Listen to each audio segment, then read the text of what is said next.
Ladies and gentlemen, good day and welcome to Varun Beverages Limited's earnings conference call. As a reminder, all participant lines will be in the listen-only mode, and there will be an opportunity for you to ask questions after the presentation concludes.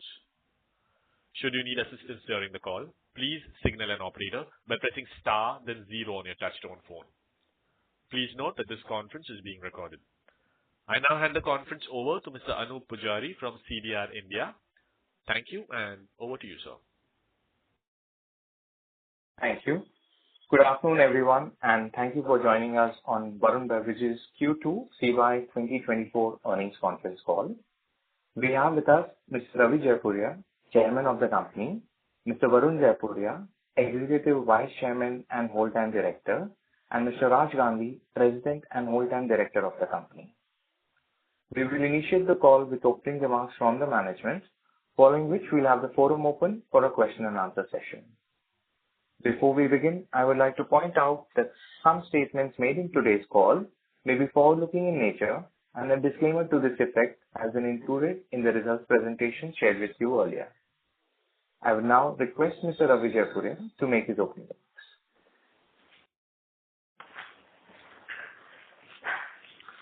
Good afternoon, everyone, and thank you for joining us on our earnings conference call.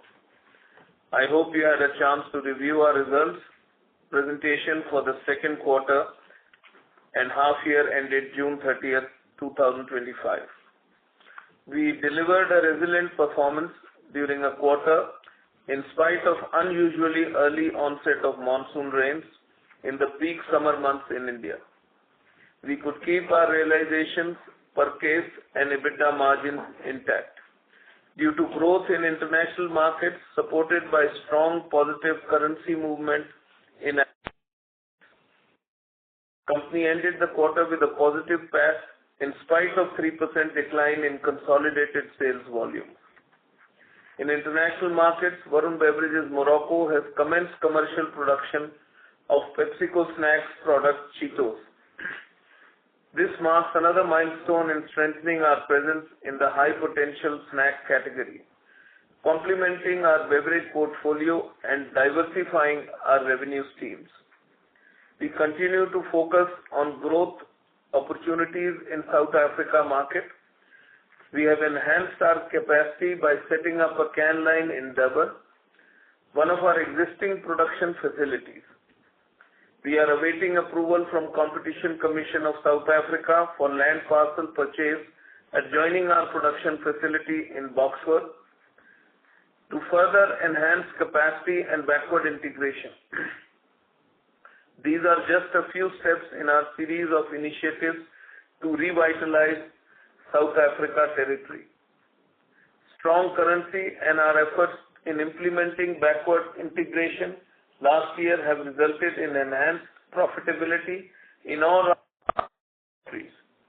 We have further strengthened Zambia, DRC and South Africa subsidiary their balance sheets, and through its process equity infusion raising our stake in Zambia from 90 to 95%. In line with our dividend policy, the board of directors have approved a second interim dividend of 25% of face value, that is rupees 0.50 per share, resulting in a total cash flow outflow of approximately rupees 1,691 million. Although unseasonal rains have impacted performance during the quarter, we have successfully navigated such challenges in the past and we have emerged stronger. We continue to strengthen by adding more visi-coolers and ensuring wider product availability across retail touchpoints. With robust capacities now operational, an expanding product portfolio and a sharply focused distribution network, we are well positioned to capture emerging opportunities and drive sustainable long-term value creation for all stakeholders. I would now like to invite Mr. Gandhi to share the key highlights of our operation and financial performance. Thank you very much. Thank you, Mr. Chairman. Good afternoon and a warm welcome to everyone on this call today. I will take you through the financial and operational performance for the second quarter and half year ended 30th June 2025. Revenue from operations net of excise and GST stood at the level of 70,173 million in Q2 of 2025, down 2.5% year on year. For the first half of the year, revenue grew by 9.3% to 125,843 million. The decline in Q2 was primarily due to a drop in consolidated sales volume, which stood at 389.7 million cases. In India, volumes were impacted by abnormally high and unseasonal rainfall all through the quarter, resulting in a 7.1% decline in India. However, this was partially offset by healthy growth in international markets, where volumes grew 15.1%, led by a growth of 16.1% in South Africa. Net realization per case at the consolidated level improved marginally by 0.5%, supported by a favorable mix in the international markets. Per case realization recorded a 6.6% increase. CSD accounted for 75% of the total volumes in Q2 of the CY 2025, with packaged drinking water contributing 18% and NCB making up the remaining 7%. Gross margins remained steady at 54.5%, reflecting a balanced product mix and cost discipline.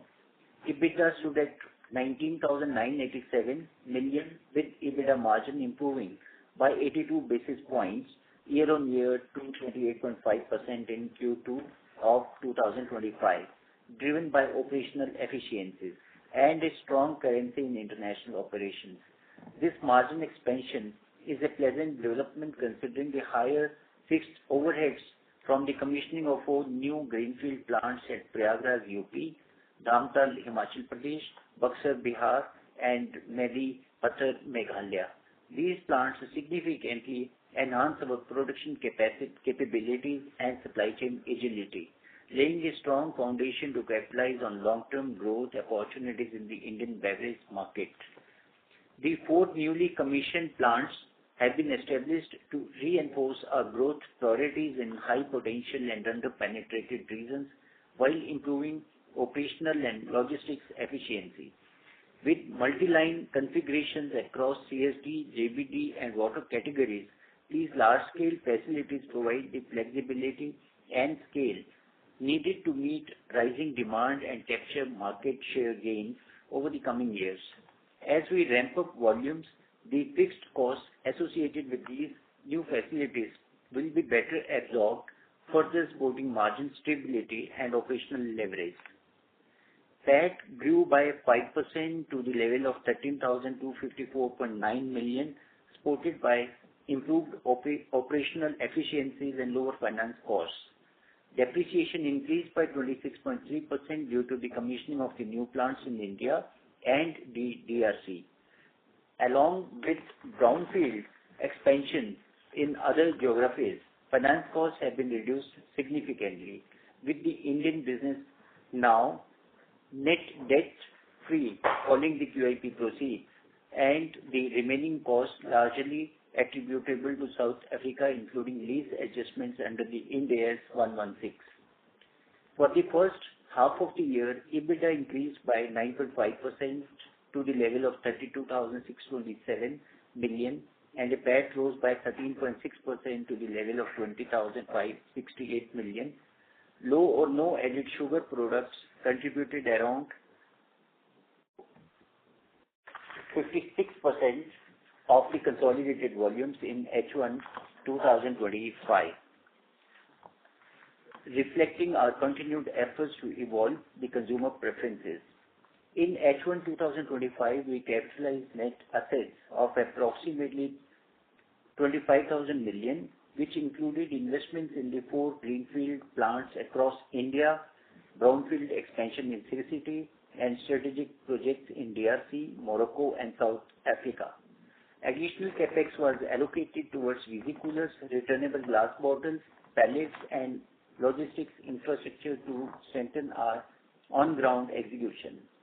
As of June 30, 2025, capital work in progress stood at 6,000 million, primarily for phase 2 of the greenfield expansion in India and the upcoming snacks facility in Zimbabwe. Working capital days remain broadly stable at approximately 35 days compared to the last year's 33 days, supported by disciplined inventory and receivables management, despite high capacity additions and an expanded operating footprint across both domestic and international markets. Looking ahead, we remain focused on driving growth by leveraging our enhanced capacities, diversified portfolio, and strengthened distribution network. The commissioning of new facilities, expansion into high potential markets, and sustained investments in distribution assets like VC coolers position us well to capture demand recovery in the coming years. We are confident that these strategic initiatives combined with operational discipline will enable us to deliver consistent growth and create long-term value for our stakeholders. With that, I conclude my opening remarks and invite the moderator to open the floor for questions. Thank you. Sure. Thank you very much. We will now begin the question and answer session. Anyone who wishes to ask a question may press star and 1 on their touchtone telephone. If you wish to remove yourself from the question queue, you may press star and 2. Participants are requested to use handsets while asking questions. Ladies and gentlemen, we will wait for a moment while the question queue assembles. The first question is from Abneesh Roy from Nuvama. Please go ahead. Yeah, thanks for the opportunity. I have 2 questions. My first question is on the other cost and general comment on the cost. The cost control this quarter has been very good. Specific question is, other cost is down around 11% YOY. So I think 1/3 of this component is basically the freight cost, etc. So if you could explain how you have controlled this cost and is this sustainable going forward? Hi, Abneesh. How are you? So, a couple of things. What we've done, this is Varun. So, in terms of freight cost optimization, we've consolidated a lot of distributors of ours, which has helped us obviously send larger load sizes as well, which has helped us in the freight cost per case. At the same time, we've opened larger plants as well, which are closer to distributors. So that has sort of helped us obviously reduce our freight cost going forward because the distances have come down. So these are 2 major things what we've done in terms of cost reduction in terms of the freight optimization. The other thing what we've done is that we've done a lot of manpower cost optimization as well. We've re-looked at all the routes what we have and we've de-layered the structure as well going forward of our sales structure and other structure as well. So that's where we've kind of been able to rationalize our manpower even more effectively. When it comes to power and fuel, we've got obviously newer lines what we've put up. So the efficiencies of the newer lines are, the newer lines, the efficiencies are much higher, so your cost to produce is much lower. And of course, we've added more renewable energy as well due to the sustainability angle. So I think these 3-4 elements in a larger way have helped us to reduce our costs as well going forward. And will continue. I mean, this is all sustainable and will continue going forward. Understood. Second question is on the demand side. Yes, this quarter, April, May, June, all summer categories have suffered. We have seen AC companies report 20-25%. Even FMCG cooling summer categories have suffered. My question is now on the outlook front. You have mentioned one interesting comment that because of these challenging scenario, you always come out stronger. I wanted to understand now September quarter again, the base is favorable at around 5 to 6%. In fact, next 2 quarters. But September quarter in the scenario of high rain, which currently I think every forecaster is expecting that, and till now we have seen high rain. How have you seen the demand till now for the start of the quarter, and how do you see in this quarter? Can you benefit because of the soft base also? So I think the real answer, would depend on the rain gods, which is very difficult to predict. But I mean, July has been, the rainy season has been quite prevalent and it's not been the best of the seasons. But overall, we are looking quite positively because last year was not a very good quarter. So hopefully with slight breaks in the weather, we will do well. And otherwise, we are well poised for growth and things are looking good. Our products are doing well. So I don't see any reason. But depending on the rain, that I don't really have the answer. But overall, if it rains earlier, it normally is a little better in the second quarter. So I think we just have to wait and see. But our costs are under control, the plants are under control, everything else is under control, and little bit weather break will do extremely well. So thanks. That's all from my side. Thank you. Thank you. Next question is from Vivek M. from Geographies. Please go ahead. Hi, good afternoon, team. Couple of things. First, you mentioned about the cost savings in this quarter and India business. And I mean, do you think in the context of, and I know every call we are discussing competition quite a bit, but do you think in the context of high competition, there is a merit in plowing back some of the savings in the form of, generating consumer demand? I know the quarter was marked by this unseasonal rains, but how do you think about it from a more, medium-term perspective? So I think, Vivek, consumer demand is there. I don't think that is a real challenge for us. And we have increased our go-to market as we are adding more chilling equipment, which is visi-coolers, and our routes to go to market. I think the only dampening part in this quarter has been the rains, which is totally unpredicted and was much heavier than it has normally been in this quarter. So I don't see any other challenge at the moment. Of course, competition is there and they will get their share and we'll get ours. Right. But, Mr. Jaipuria, in the context of, let's say, the rising competition and whatever media is talking about, significant capex investments by the new player, your margins are, let's say, first quarter are are fairly high on the, at operating level. Do you still think that, these margins are sustainable, or you see a need to, as you go forward, as the competition further picks up, there's a need to basically... We have always predicted margins at 21%. We have never gone beyond that. We've been showing better results. That's a separate issue. So we are quite clear on the margins and the challenges we are going to have. That's why we are becoming more and more nimble. We are cutting costs where it needs to be. We are making sure our plants are more productive. They are the newer plants and more closer to the distributors. And we are wherever we can save, we are saving in efficiencies. Plus, the company is totally debt free, so there's no interest cost. Rather, we are actually accruing interest on the funds which are lying in the bank. So everywhere we are much more stronger, and I don't see any reason why these margins should come down. Sure. And just, a last follow-up to this, I completely understand and respect the part that, you have always maintained margins at a level which is lower than where you are at. Do you think that gets reset, or the current margins get reset to those levels given the pickup in competition? Why you want me to keep saying what I have been repeating, Vivek? The reality is we keep showing you what the reality is, but we never said that we'll reach this level. So we are always trying to attain better than what we say, and that's where we want to keep ourselves. Sure. Thank you, sir. And the second question is, how has been the response to Sting Gold, and where are you in the distribution journey over there? Well, Sting Gold we tried, and these are new products. Some of them work very well, some don't work very well. So Sting Gold has got a mixed reaction. So it's not been anywhere close to our Sting Red.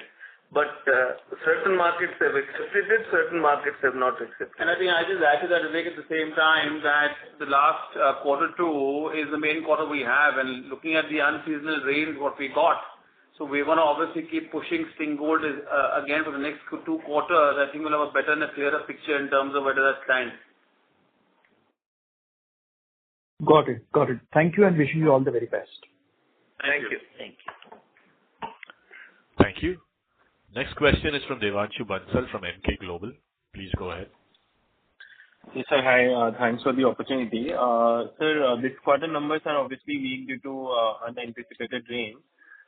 In some way, it is also shadowing the distribution expansion that we must have done ahead of this season. So I just wanted to check if you could throw some light on how many retail outlets are we catering as of now, and what is the target ahead of next year's season? So currently, Devanshu, we are at about 4 million outlets, and post that this year, the goal was to increase by another 10%, about 300 to 400,000 outlets. Now, of course, given that, when it rains, the rural demand goes down, and, there are a lot of temporary outlets which do open and close. So we are hoping that with the new Nielsen report which comes out post quarter 2, we are able to achieve that number. But as per the last report, we are close to what we had planned. Understood. So maybe we may end towards like 4.3, 4.4, right, by this year's end? Maybe a little less, Nick. Little less. We might not have been able to achieve exactly what we wanted because of the unseasonal rains. Understood, Mr. Jaipriya. But there will be more industry phenomena at the same time, Devanshu. It won't be just us. So the temporary outlets in rural, which usually do open up, those might not be there this season. So hence you will see that gap at the outlet level of the industry as well, not just with us. No, fair enough. Thanks, Varun. Sir, the capacity utilization would be currently lower, sir. So wanted to check if you could sort of indicate the capex intensity in the coming 2-3 years, so that would be helpful. So we are close to 70% capacity utilization, and I think we have enough room for the next 2 years at least, hopefully. So I don't think our capex would be very much, except mainly in international markets. Our capex would be there, and Indian markets would be much lower. Any quantitative terms, sir? Maybe in terms of any quantitative number, or maybe in percentage of sales? We are not looking at more than 600-700 crores maximum. But outside, internationally, we haven't done the exact numbers, but internationally we are looking to expand in South Africa and some other countries. Okay, understood. Sir, last question I have on balance sheet front. So there is some 1,000 crore of additional investments that we have made in the overseas operations.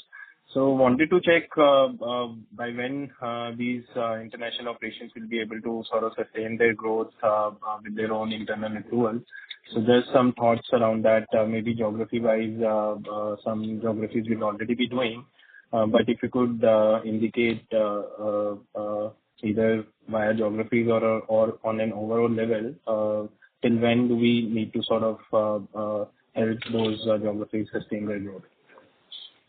In fact, the amount which is reflected as capital, this was a loan earlier given DRC, for example, or in Dubai or in South Africa.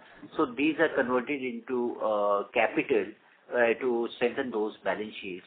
So it's not that we had to send the money now to sustain their operations. They are doing well already. Sir, even if I add back, so sorry for continuing on this, so but 3,400 was total loan and investment. This time around it is around 4,500 crores. So net it is 1,000 crore of investment that has spent, right? Yeah. If I'm reading it correctly.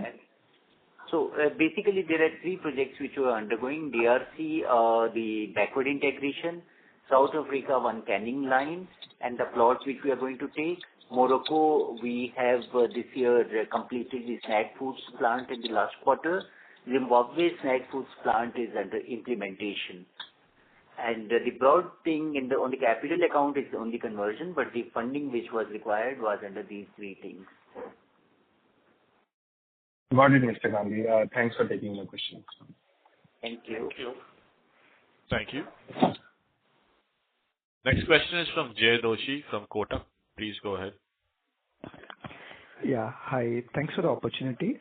Could you give us some outlook on, 3 or 4 international territories, geographies that you operate in Zimbabwe, Morocco, DRC and South Africa. And also, I believe that, the snacks plant in Zimbabwe has probably started commission a little bit ahead of expectations. So how should we think about, the revenue trajectory from that portfolio and the other two plants in the other two geographies on the snacks side? And especially because Zimbabwe was, quite weak over the last 3-4 quarters since introduction of sugar tax. So is the demand, in the beverages portfolio there sort of stabilizing now? So regarding Zimbabwe, the demand has started to stabilize. Our volumes are coming back to original volumes, and I hope this quarter will start growing. But the snacks Morocco was started, not Zimbabwe. Morocco started last month. I think in June it started. And Zimbabwe is going to start in October. So those are the two snacks, and the initial response is very good in Morocco. And we have started distribution in Zambia and Zimbabwe for snacks. And the plant will be starting in October, November. Understood.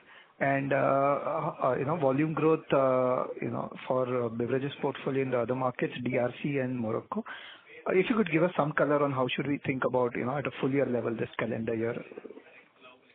Well, I think Zimbabwe will stabilize. I mean, instead of going negative anymore. And the other markets are doing well. So Morocco is doing well. South Africa is doing well. DRC is a new plant, so we need to wait. This is the first year, so we need to wait and see. But overall, all the international, Zambia is doing well. So all the territories are doing well internationally. Sure. Thank you so much. Thank you. Thank you. Next question is from Percy Panthaki from IIFL Securities. Please go ahead. Hi, sir. Was just looking at the India numbers. So there is a 7% volume decline and a 9% volume value decline, which is that the derived ASP is negative by 2%. So any idea why this is happening? Yeah, hi. The reason this has happened this quarter because to make sure that the route profitability for a distributor ends up coming and he ends up running the route, we push water a little bit more, so realization has been lower, which usually does happen during the off-season period. So we've consciously pushed water a little bit more, so that's why the water mix has gone up by 2% as well if you see for this quarter. So hence your realization is down a little bit. And within the CSD portfolio, is it that there is a change YOY in terms of the large pack versus small pack salience? Like when people are stepping out of home less, I would assume that the decline in the small packs would have been larger than the decline in the large packs, and the large packs would also be at a lower ASP. So is that also one of the reasons why the overall ASP is negative? Not really. I think it's the opposite actually. The smaller packs are still doing well because of the sweet price point at which we are selling. So it's the larger packs which have declined also because, due to unseasonal rains, events are happening less, weddings have probably happened, less, outdoor functions are happening less. But our small pack continues still to do much better than the large pack because that is the industry norm. Got it. Understood. And on water, at an end consumer level, would I be right in assuming that the demand for water would be more affected because it is almost an entirely out-of-home consumption product, unlike CSD, which has some in-home portion, and therefore the increased salience of water is mainly just a pipelining issue which will reverse next quarter? No, it's not a pipeline issue. It's a question of how much we want to push water. So water, the overall market is much bigger than what we are selling.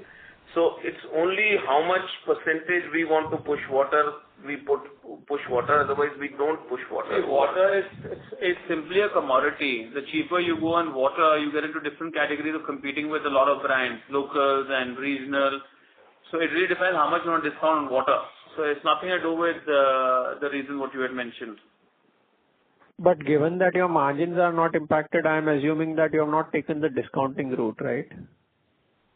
So we have taken some little bit support to the distributors, which does not actually overall impact on the discounting, but just to support our distributors, which we normally don't do in the season. So this quarter, because of the weakening of the season, we have supported our distributors. That's how we Understood. Second question is on the international. Yeah, sorry, sir. Please continue. Yeah, Percy, in fact, in the rainy season, out of home, people in this season, for infections, to avoid that, they consume more water as it is, because the rains are higher, and therefore the water sales has gone up, although the beverage sales has come down. And there's a small realization difference. Otherwise, we should not read too much between the lines, because it's very small difference. Got it. Yeah. Got it, sir. Secondly, just wanted to understand on the international. So if I derive the international by doing a console minus standalone, the sales growth is 23% and the EBITDA growth is 45%. So what is driving, which region is driving the high 23% kind of sales growth? And also, where is the margin expansion coming from? Because the EBITDA growth is double that of the sales growth. Basically, Percy, one is that backward integration at 3 locations, Zambia, DRC, and enhancing in Morocco, which has started. And in South Africa, the land thing, which we have said that if we get the approval from Competition Commission ASAP, so that will be started, and you will have more surprise impact on that. That helps us a lot. India, we had been doing a lot, but there it's just a beginning on these 3 things. And secondly, currency also supported us. And once the volume and those things start going up, they definitely help us. Also, partly sugar prices were lower in the international market, which have helped. Right, sir. And the 23% sales growth, which geography is driving that mainly? So except Zimbabwe, I think all the geographies are doing well. Zimbabwe only temporarily was dipped down because of the sugar tax and the prices going up, which is also starting to bounce back. And South Africa was higher than the average for the international, which also we... Got it, sir. Got it. So basically you are saying 20% plus kind of growth is a normal even going forward for international geographies. We are not saying that, but we keep trying. Okay, sir. Okay. Thank you so much. Thank you. Thank you. Next question is from Aditya Soman from CLSA. Please go ahead. Hi, good afternoon. So 2 questions from me. Firstly, on this cost reduction, is there any element of reduction in marketing spends in India? And in terms of the volume mix in India, is there any meaningful change other than the increase in water salience that you talked about? Is there any change in the other products, particularly energy drinks or otherwise? Thanks. No, so the ATL, the top line, the ATL marketing is done by Pepsi. The BTL marketing is what we do. So there's no change in terms of what spends we've done, because those spends usually happen by March before the season comes in, right? So the spends are as per what the budget was. There's no reduction. On the other side, we are obviously working very closely with Pepsi to grow categories, right? So the hydration category under Nimbus has done very well for us, despite the seasonal rains, because we've been pushing that. Our own brand, which is value-added dairy, we've launched newer flavors. We've been building on that brand for the last few years. We've added more capacity last year on that as well. So that's done very, very well. Energy is, of course, holding on. We're not seeing any dips in energy. So at an overall product into portfolio play, these are the categories which are outshining and doing well for us. Understand. Thanks, Varun. Very clear. And so just to clarify, on the margin, so there's no reduction in the BTL spend, right? No, there isn't. Nothing. Perfect. All right. Thank you. Thank you. Thank you. Next question is from Onkar Guradre from Shree Investments. Please go ahead. Hello. If you look at the newly commissioned 4 capacities which you are talking about, how much would be the total capacity, if you can quantify, excluding that? Excluding what? Excluding the newly commissioned 4 capacity plants you are talking about, the capacity? So as I just said, that we are about 70% utilization of the capacity, so we have enough headroom for the next couple of years. We don't need any major CapEx in India. We just wanted to get a sense like how much these new capacities have contributed in Q1. Well, it just came up by March, April, so there's very little this has contributed. So these lines are actually now available for next season, because this season was not very strong anyway. So we had reasonably enough capacity.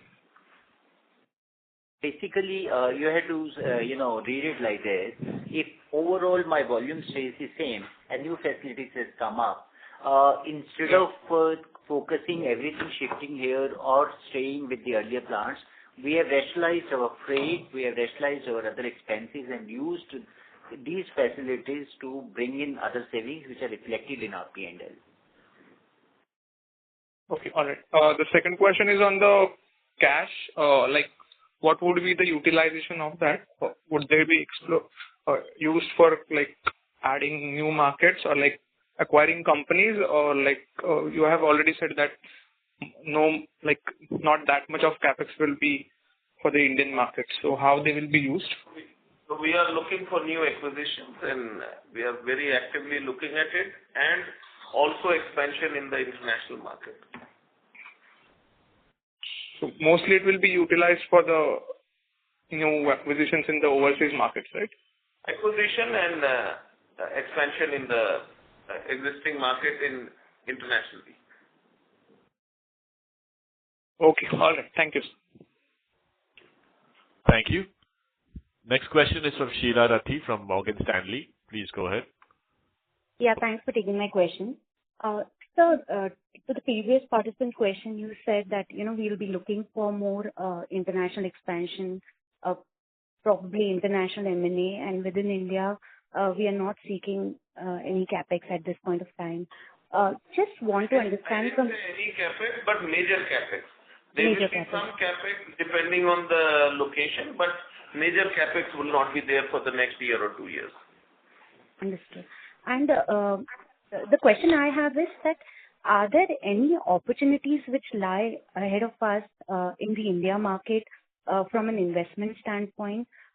Just trying to get your thoughts here as to what lies ahead within the India business model. And my second question is that while we have always believed in building our own capacities, if there's an opportunity to rely on a third-party bottler in certain markets, do we choose that route? So these are my two questions. Well, we have not chosen the route of third-party manufacturer as of now, and at the moment we are not looking at it also, but we are definitely looking at expansion and acquiring new territories or new businesses outside India. In India, there is very little room to expand at the moment because capacity-wise we have enough capacity, except that it could be in one region that suddenly we are short, so we don't want to pay extra freight. And we will be expanding our energy segment, which will be solar energy, so that we can further save costing on our energy portfolio. But other than that, no. Understood.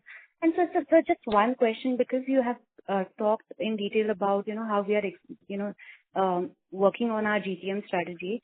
Just on the visi-cooler side, is there a number to keep in mind in terms of what is the kind of expansion we should see this particular calendar year? So we have expanded our visi placements. We have our visi placements have gone up by more than 50% from last year. And I think we will continue at this pace going forward. Sheila, in fact, you should see that today we have made an announcement of forming a JV with Everest to manufacture visis in-house. So if we will have such kind of availability, we will definitely try to use that in the expansion of our business.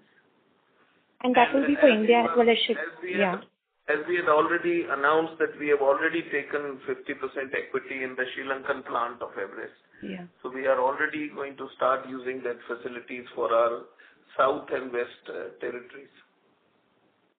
Understood. Thank you very much, sir. Very clear. Thank you. Thank you very much. We'll take that as the last question. I would now like to hand the conference back to the management team for closing comments. Thank you. I hope we have been able to answer all your questions satisfactorily. Should you need any further clarifications or would like to know more about the company, please feel free to contact our investor relations team. Thank you once again for your interest and support and for taking the time to join us on this call. Look forward to interacting with you soon. Thank you very much. Thank you very much.